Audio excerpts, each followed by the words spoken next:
Hey, you're listening to the Give Back Podcast, a weekly podcast hosted by Give Something Back coaches, staff, alumni, and current students. Our mission is to support students from all backgrounds through the college journey. This season, we're focused on helping you thrive during your first semester at college, from your first day on campus all the way to winter break. Our 6th episode is called Budgeting. In this episode, we'll discuss how to be financially responsible during college. Budgeting can be tricky, but the experts at Give Back are eager to share our tips and tools for taking care of your wallet. As always, if you have any questions, give us a shout on Instagram, Facebook, or by email. Here are the time-coded sections for episode 6. Please feel free to jump around if you'd like, or you can listen all the way through. Enjoy! Let's just kind of go, we have a panel here of individuals today, so let's just kind of go through and introduce ourselves and who we are and what we do. Sure. My name's Ricardo Dale. I'm the executive director of Free All Minds Academy, and I'm also a councilman for Beverly City.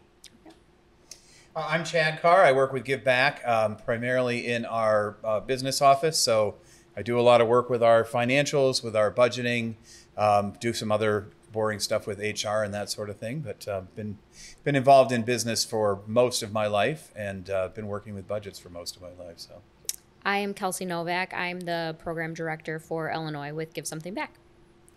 I'm Alexandra Wen, and I'm a first-year college student. And I just transferred here last year, so I'm sorry if my English is not that good.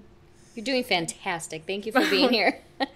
It's a lot better than any other language I might attempt. So, all right, so let's just start off, and this question will be kind of directed towards Alex and Ricardo, but kind of talk about how a budget has intersected with your life.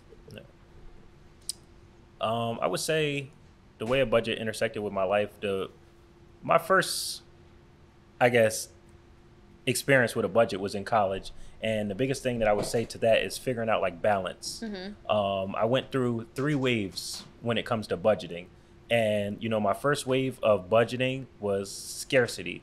I started making money and I'm just not going to spend anything. Mm-hmm. So I was like, I don't even need a budget because I'm not going to spend anything. I'm going to act like I have nothing. Mm-hmm. So that I just keep all of my money.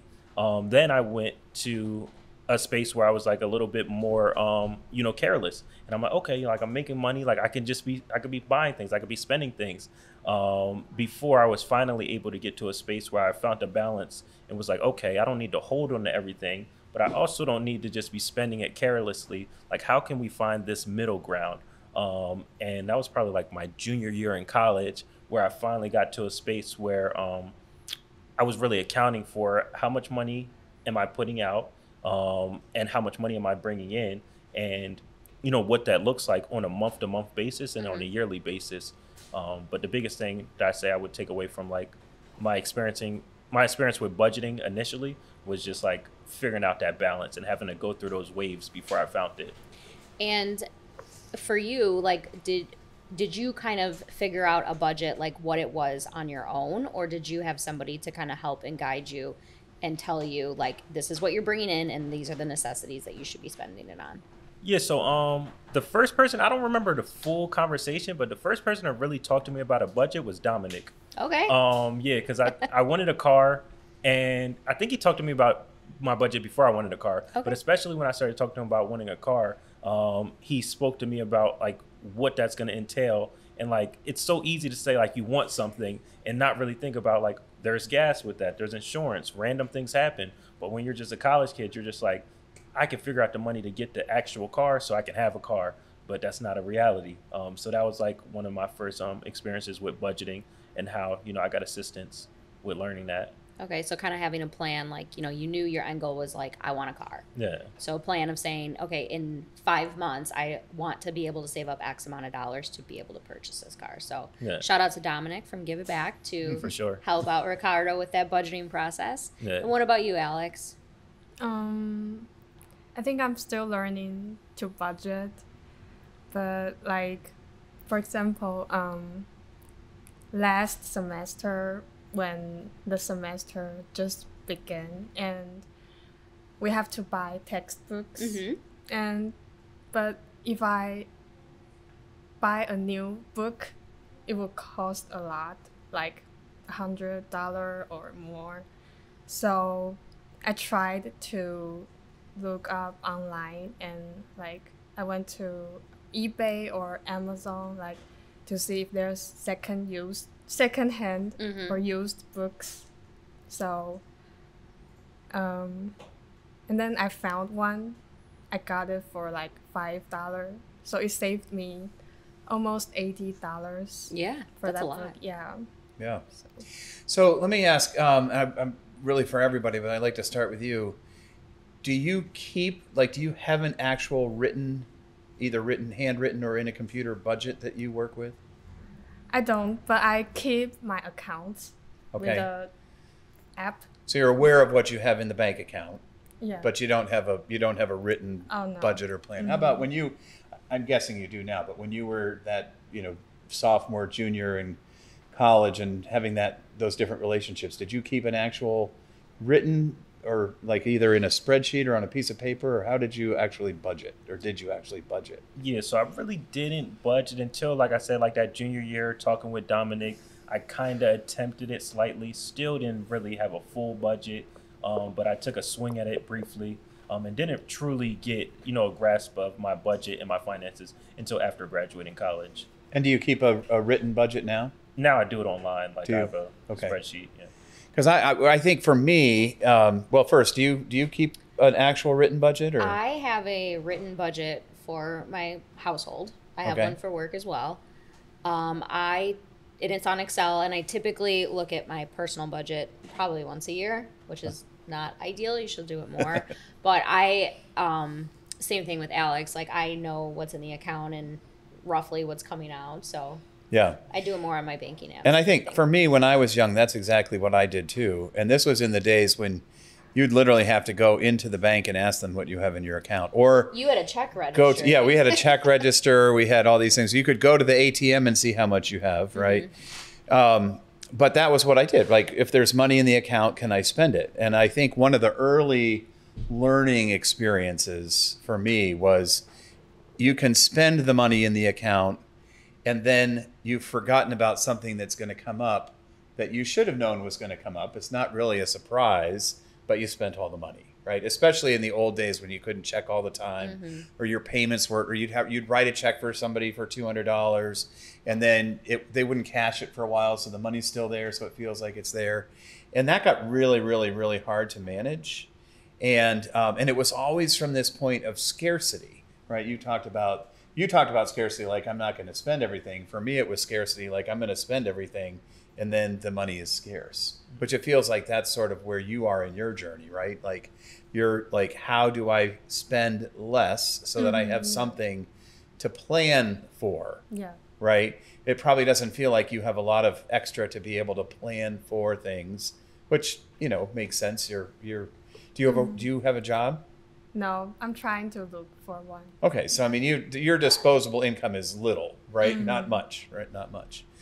So, as you started to make that transition to thinking ahead, what was that process like to go from it's in my head what I want to do to using an online tool? Like, how did you? Can you remember what it was like, Ricardo, to go from sort of you didn't say this, but flying by the seat of your pants to having a plan? Like, Yeah. what was that like to learn how to do it? Because I think most of our listeners aren't going to have, they don't have a budget to say, oh yeah, here's my budget. They're going to be listening to this and say, how the heck do you do that? So I wonder if you might be able to help talk through that.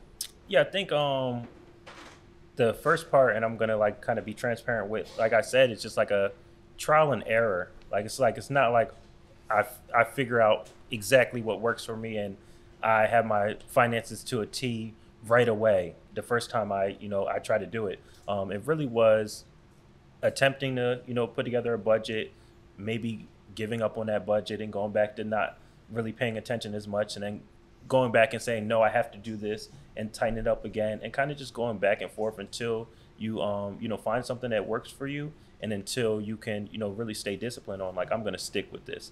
And sometimes you got to get knocked down to kind of get that wake up call to say, I have to stick with this budget. Maybe it's, a major finance or something that you really miss out on that's important because you weren't managing your money the right way, that kind of makes you say, okay, now I have to take this thing seriously. Hopefully that's not the situation, but I think it is, a trial and error period, and giving yourself grace. It is extremely important, but give yourself grace as you're figuring it out. Yeah. I was going to say, I think it's important too, like before we get way too far into the meats and potatoes of this conversation, to kind of step back as well and maybe like just talk about like the basics of a budget. Yeah. Like what are things that, we would put into a typical budget? Let's just talk a household budget. We won't talk work, just household. Like what are things that you put into that budget? Like your deductions. Like for me, like example, you have income coming in, paying rent, and paying my utilities. I have groceries. I have car payment. What are those things that you are putting into those budgets? Yeah, so I would say outside of just items, especially for like the listeners that, maybe our items are different, I would think of what are the things that are essential to your life. And when you're naming your utilities, your car payment, your house payment, those are because those are essential to your life. So if I'm a college student, what is essential to my life right now that is going to have a detrimental effect on if it cannot be paid? And like those are like what I would say are just your priority items that you're placing in your budget. So if that's maybe you're paying a part of your tuition, like that's like number one on my list. If I'm a college student and I know I have to come up with money for part of my tuition, then maybe my books. If I have a job and I need to get to work, then my car. Like those are things that I'm like, those have to be, priority items. And, if you don't know what to start with, I would say starting with the things that are essential to your life. Yeah. One of the pieces of advice that I hear online, or if you go to I read a book or something about it, a lot of people will say, well, spend a month and just track everything that you've spent money on. And I don't really like that advice for two reasons. One, it's a total pain in the neck. Yeah. Like, and second, like, what says you're spending money on the right things, right? Like if you're spending $7 a day getting a coffee, right? That's probably not the first thing to put into your budget. Whereas what you're saying is, what are the things I have to have? Where do you live, right? Well, if you live at home with your family, then you probably don't need a whole lot of money. If you're living in an apartment with a group of 3 or 4 friends, then you need some money. If you want to have a luxury apartment living all by yourself, you're going to have a lot more money, right? And I think if you can start with those things, then you can kind of play around and prioritize. What ends up happening, what I see happening a lot of times, is then you don't necessarily prioritize the right amount for the right things, right? Like I have this, for me, I have this thing where like, oh, I'll be able to eat for the whole month on $200. I can't, right? But I think, okay, that sounds good. I'll put my budget that way, and now I'm paying down my credit cards and doing all those things. You have to be able to adjust, right? And so then it's like, okay, well, no, I can't survive on $200. But I think the first step, just from a practical point of view, like you bring up, is to write down those things. And it depends on where you are. If you're just going off to college, it's going to depend. You're going to have to look at what's your financial aid telling you, right? Like, do you have to pay for part of your housing? Do you just have to pay for part of your food? Is it just things like your books, right? Or I was very, very fortunate when I was in college. The only expenses I had to pay were like my fund money, right? So I worked back in the days when I made $5 an hour. I'd work 10 hours a week. So I knew that I could play around with $50 a week, right? Everything else I didn't have to worry about. Other people that I knew had to pay part of their tuition, part of their housing, pay for their vehicle, pay for their fuel, pay for their, right? So you've got to think through, what's my situation, right? And then you got to think about, don't just think about what am I spending now, but what are my options, right? I mean, if you've got $1,000 a month and your housing is $700, that's not going to leave you much. Right. So then your choices are what? Make more money or find a less expensive place to live, right? And I think having that information starting somewhere is really critical. How do you put your family budget together? I mean, I look at obviously our income, and then the way that I break it down is what's my absolute necessities? Like, what do I have to pay, and what, like, to keep the lights on? So I'm paying my mortgage, I'm paying my utilities, I'm putting groceries on the table.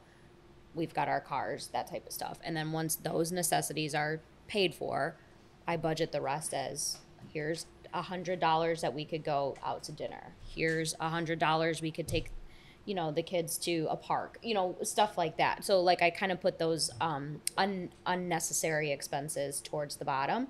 And if in a month, the bulk of my income is going towards paying my necessities, then I don't really look at the other fun things that, I set aside. So sometimes there's not enough to fund those fun things. Yeah, and that's okay. Yeah. I mean, that happens. That's life. Things are expensive. So, and I think too, like working with our students with Give Back, like I work with a lot of the college age students. So we have kids who are coming in who are like, hey, I, have an income of, let's just say $1,500 a month because they're working or they have some financial aid that's left over to cover some expenses. That's kind of the same way that I advise them to do it. Like, what's the biggest things that you need to cover to put a roof over your head and to make sure that you're going to classes. And then from there, we'll say, okay, this month you have $50 left. You either got to choose to walk to campus today, or maybe you're going to put that in your gas. And, kind of talking to them, because there's a lot of things at college that can set you off track of your budget because there's fun things to do. So like, again, setting that aside and saying, maybe this month we don't go to the movies with our friends. We just hold on to that $50. So, and I think a lot of kids do come from that scarcity, like you had talked about, and so just working with them to understand, like, again, it's okay if you don't have the extra cash at the end of the month. Like, it's part of life. You're learning. This is where those types of things come out. So, Alex, you're in a situation that a lot of the people watching this podcast would be in, right? You're going off to your first year of school, right? Yeah. What are the things, just off the top of your head, I'm not going to test you on this, but when you think about what are the things that you're going to have to spend money on, what are the things that come to mind for you? Because I live with my family now, so I don't have to worry about like groceries for now, but I have to drive to the school, so maybe gas and sometimes car repair. I have to save money for that if my car broke. And yeah, or like school expense, like books or some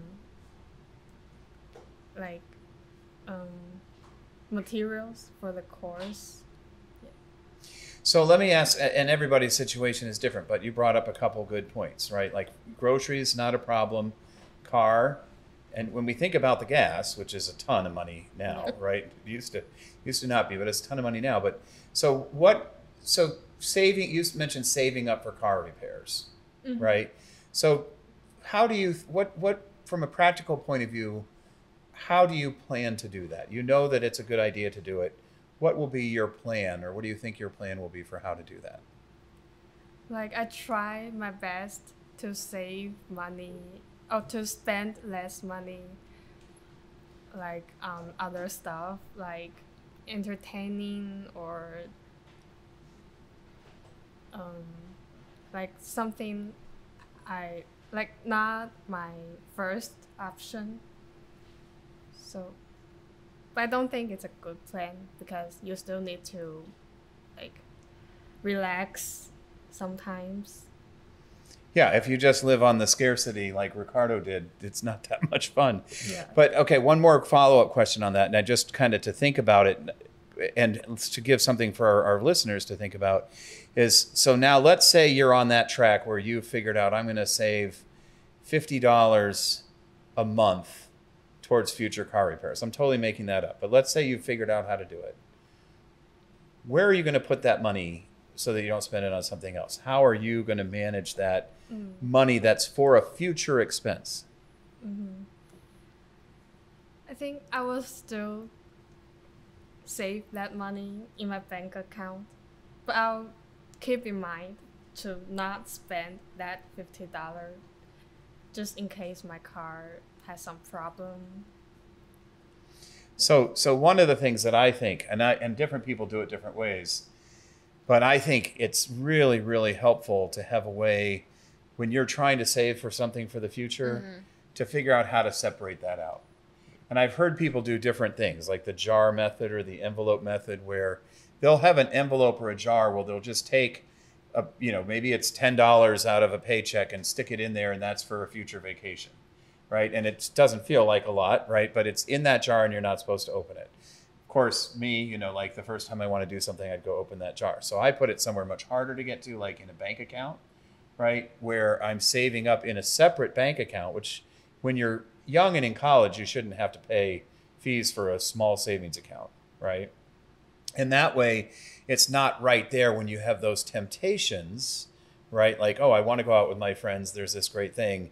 Well, I do have this $100 saved up here for my car, but I can save that up again. The car's not broken.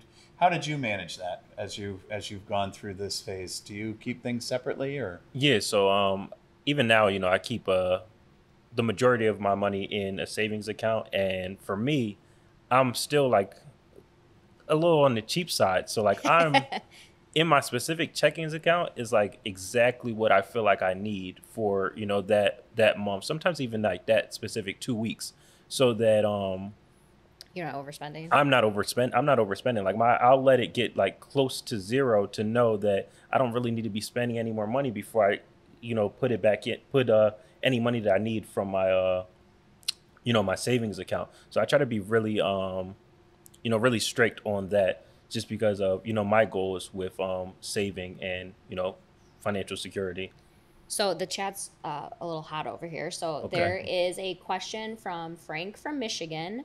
He said, how do you budget with a very low income?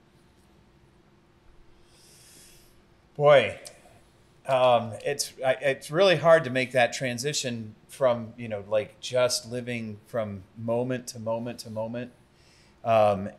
Because, things like saving up for a car repair, if you are trying to figure out how to eat, it becomes much less important, right? And so I think really, really taking a hard look at that list of, and I think you said it, right? Yeah. What are the things I want versus what are the things that I need versus, the necessities, like to just make sure that I'm alive. And then I think one of the things that you really have to do, I mean, it is amazing. I mean, if you think about what not much money means in our country compared to like other countries, like it's a completely different scale, but it still feels like completely crazy.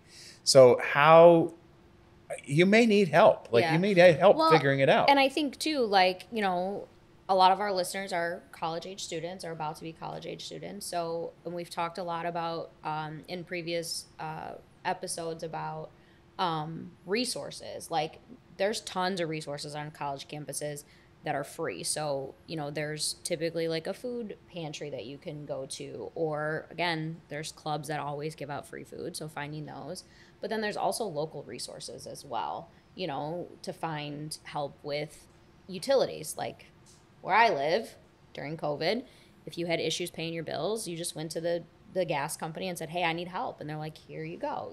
So there are resources out there.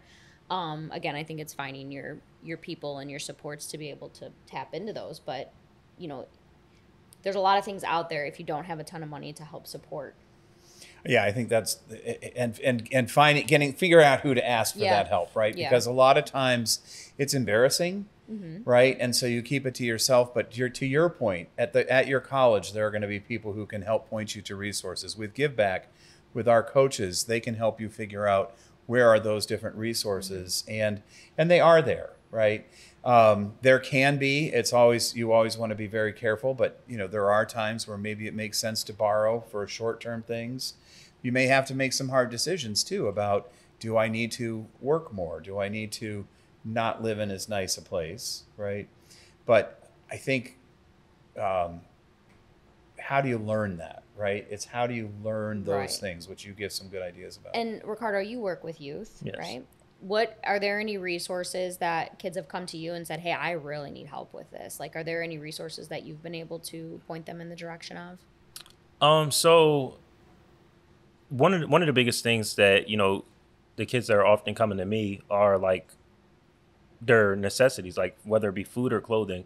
So, definitely food pantries that are available. Our academy specifically for our students offers food services. So that's something that's available for them, but obviously not available for students like outside of our academy for us specifically. So there are food services on campus, at Rowan University. They have a food pantry specifically. A lot of universities have that, along with, clothing as well.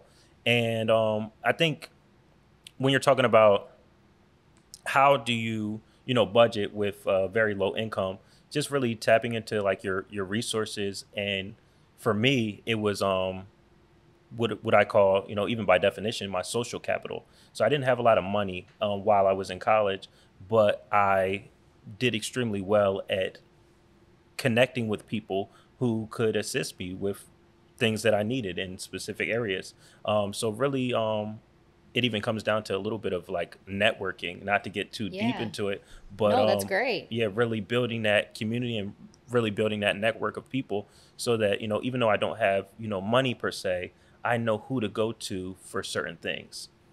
Okay. And how did you realize that you needed to build that network? Like what made you decide like, oh shoot, I need some help here?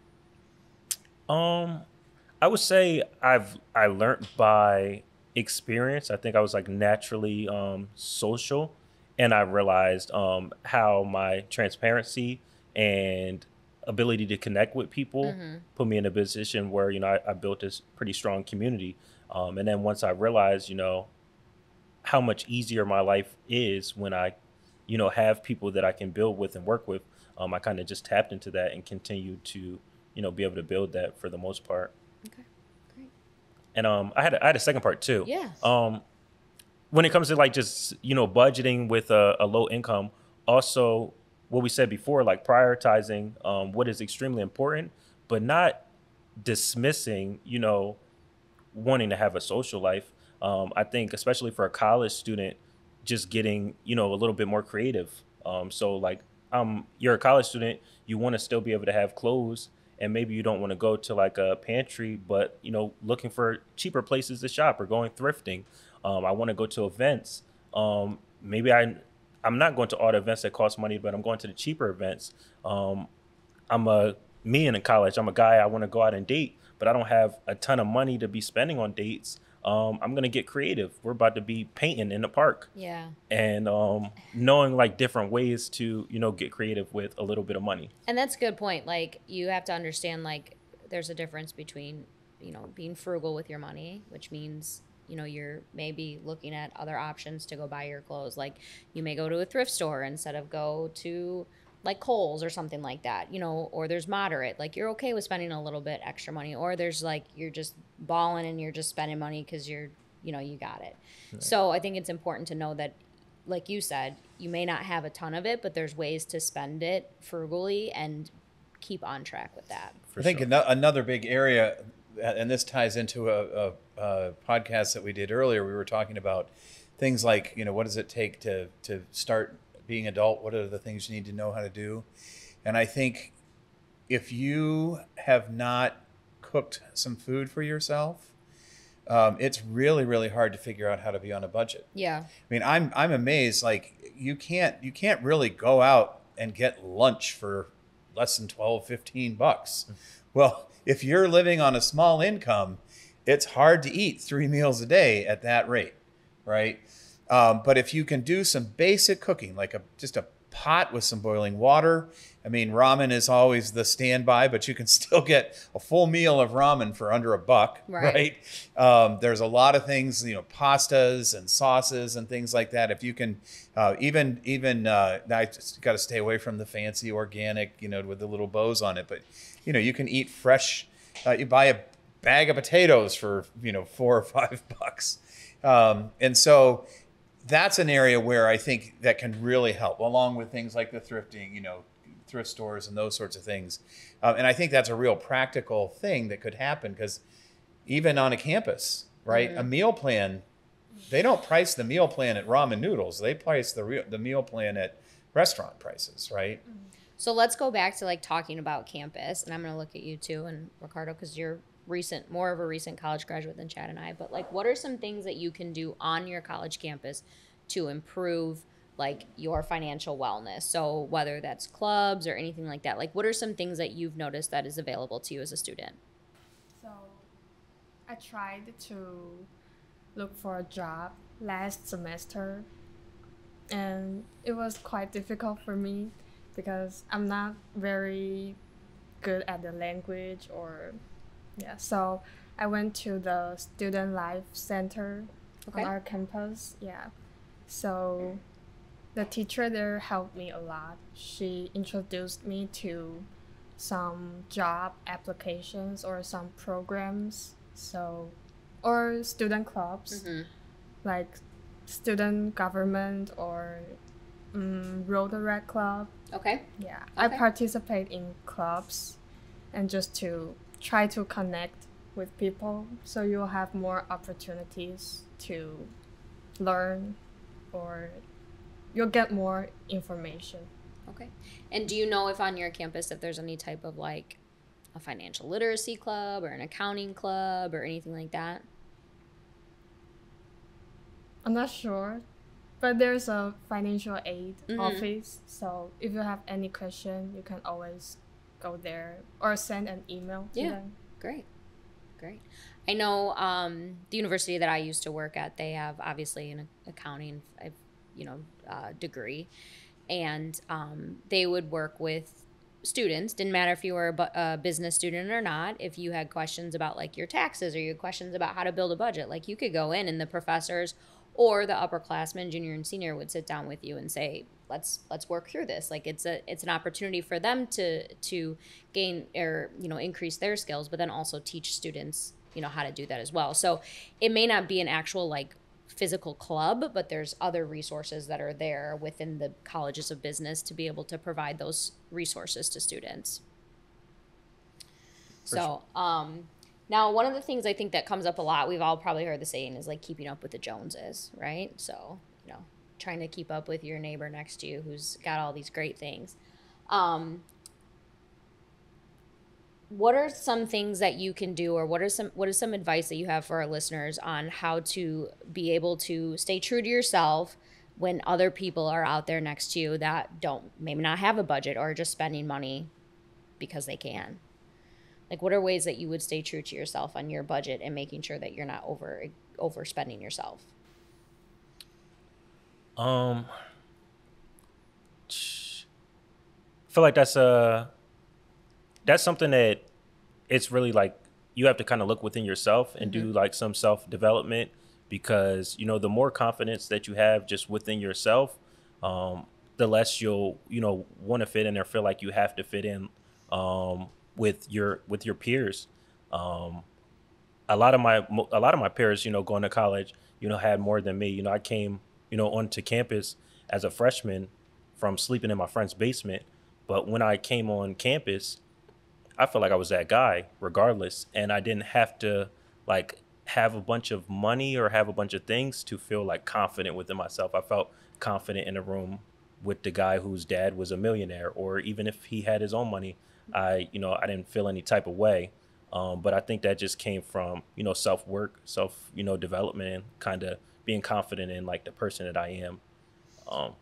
One of the things that I think is really important in there, and it sort of goes along with knowing who you are, knowing what are your priorities, and having a plan. But there's a lot of pressure, and in college, you're meeting people from all different walks of life, right? I mean, you may be on a really, really strict, reduced budget, not much money at all, and you may be hanging out with people who you're like, where does all this money come from, right?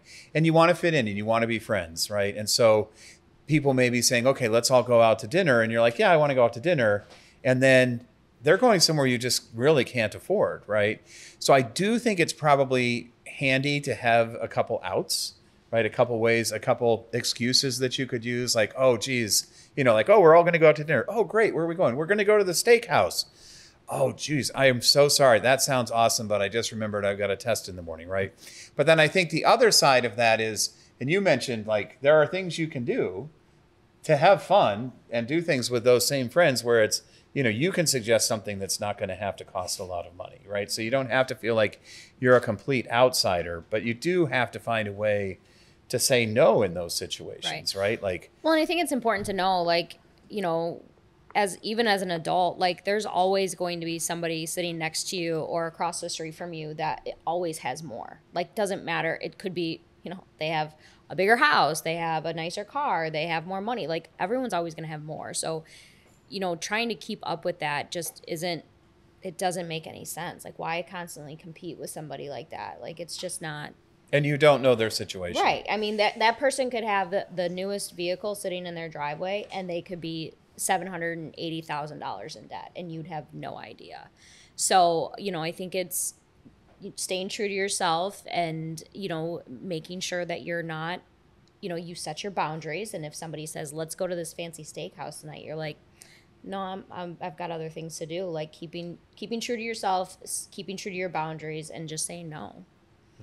So. Yeah, and that's going to go on your whole life, I promise. Yeah. It's like you're going to be talking with your friends. They took a nicer vacation than us. You just got to, but and what do you set your priorities? And I think always making sure that you don't have to be ashamed of it, right? Like if you have friends that are going to make you feel ashamed that you can't afford to do everything with them, they're not good friends. Yeah.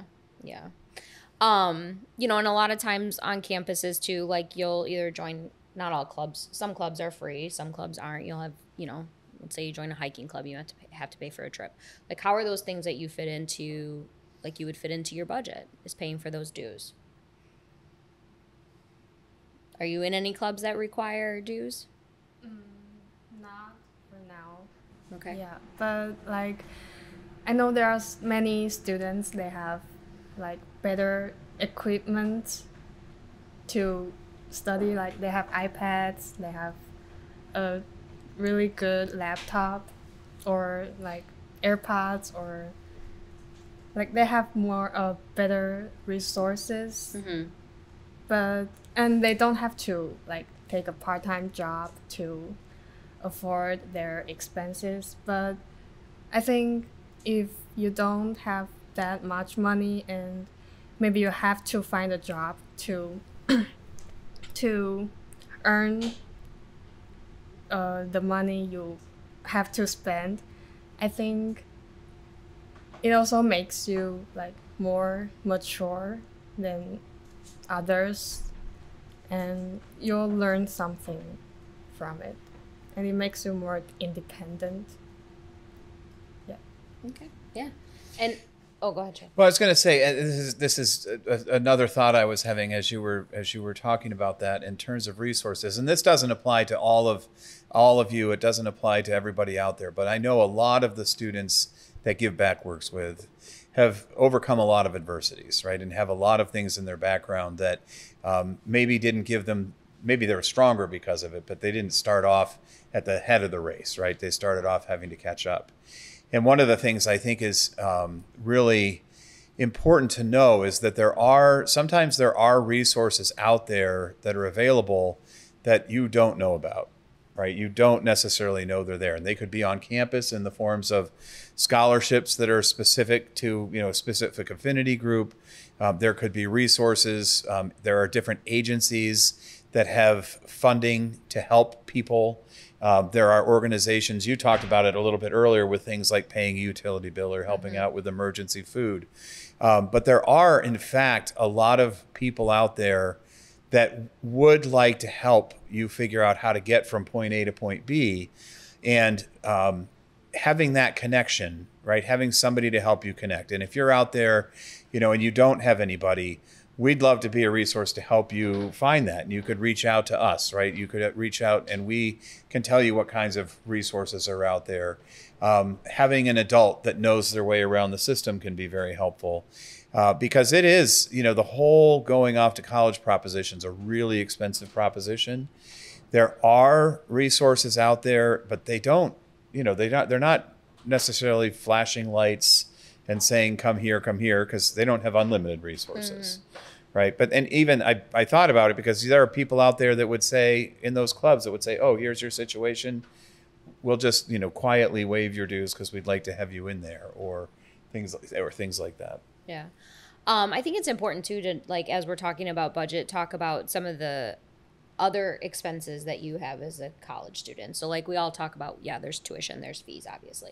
But what are those things that aren't bundled into tuition and fees that you need to prepare for? Like books, like travel expenses. Like, let's talk about some of those things that we should now, if you're about to go off to college, something you should start preparing for. But then if you're also a college student, those unexpected expenses that come up that you need to have a little bit of cash on hand for. So, I mean, are there, like, we have textbooks? Yeah, so I would say definitely electronics is major. So your laptop, depending on what type of laptop you need for the major that you're in, that's something I would take into account. Clothes is still, a major factor. You have to, be comfortable with, going outside and showing up every day. If you don't have a meal plan, having food and also having extra money for outside of your meal plan if you want to be able to eat, because that's going to have a major effect on you being able to focus. Right. So like between food, clothing, and like your like school materials, whether it be books or your laptop, I would say are some of the most major costs. And you bring up a good point about the laptops, like, because I think a lot of kids go into college thinking, I have to have a laptop or I have to have a MacBook. Like, there's places on campus you're going to find computer labs that are stacked with hundreds of computers. If you're in an arts program, you're going to be able to find a place on campus where they have a MacBook that you can use. So I do think that it's important to think about those things, but I also don't necessarily know if it's a necessity to walk onto campus with it. Would you agree? Like, did you feel absolutely necessity to walk onto campus with a laptop day one? I don't think it's necessary because there are resources on campus where you can, like, computer lab, or you can borrow laptops. Okay. From the school. So from like the library? Yeah. Okay. Oh, you can check it out like a book, right? Yeah, or some clubs, okay. I think. Yeah. Okay. If you really have a struggle, you can ask for help, and I think they're all happy to help. And have you felt on your campus that you're at right now, have you felt that if there was anything that you were ever missing, so you forgot something, the campus typically has it available to you to either borrow, use for the time being? For my campus, I think eating, because there's only one cafeteria on campus, so the choice is like very limited. So I also try to bring my own lunchbox, so it saves more money. Probably a little bit healthier too. Yeah. Oh yeah. All right. It's one of the expenses that I think it surprises people these days is in college is the whole healthcare thing, right? Yeah. Because I mean, you could be on the healthcare of a parent or somebody, and it's no big deal. But you might have been for some of our students, they may have been on a state healthcare program up until they're 18, and all of a sudden that shows up in their financial aid or their financial need package. What are some resources that you found or some thoughts you have for students when they're faced with that about how do they handle that? So health insurance, like if you're not on your parents' health insurance or you don't have state health insurance, the universities do require that students have health insurance. So you can get health insurance through the school. It does cost a little bit of money, but it is part of the, tuition. I think too, like if you're a student who needs state assistance, you can go to your state or your county to be able to get that, because as a college student, you are required to have health insurance. So there are resources out there, whether they be for free or something that you do end up having to pay for. And typically, if you go to the financial aid office at the school and say, listen, I have to have health insurance, I need some additional help with this, what can I do? They'll give you some resources to be able to support. And make sure that their resources aren't just, we'll just sign this student Correct. loan, right? Like Correct. Yes, there are times you have to sign a student loan, but if you could run into a financial aid officer who just says student loan, student loan, student loan, and isn't giving you other choices, right? Right. So, well, this has been a great conversation. I'm so happy that you were all able to come and spend the afternoon with us. And just as a reminder, if you are, interested in Give Something Back, or you're already working with the Give Something Back coach, please have these conversations with us. That's what we are here to do. We are here to help you. We want to make sure that you're being provided the best resources. And if you can't find something, we'll help you find it. So thank you again for being with us. Thank you. Thank you. Thank you. Bye-bye. Our coaches at Give Something Back are here as a resource to help guide you through your college journey. To contact us with any questions you might have or to apply to a Give Something Back program, go to giveback.ngo and fill out the form at the bottom of our homepage. Additionally, you could DM us through Instagram or through Facebook, or you could email us at info@giveback.ngo. We look forward to hearing from you. We'll see you next time.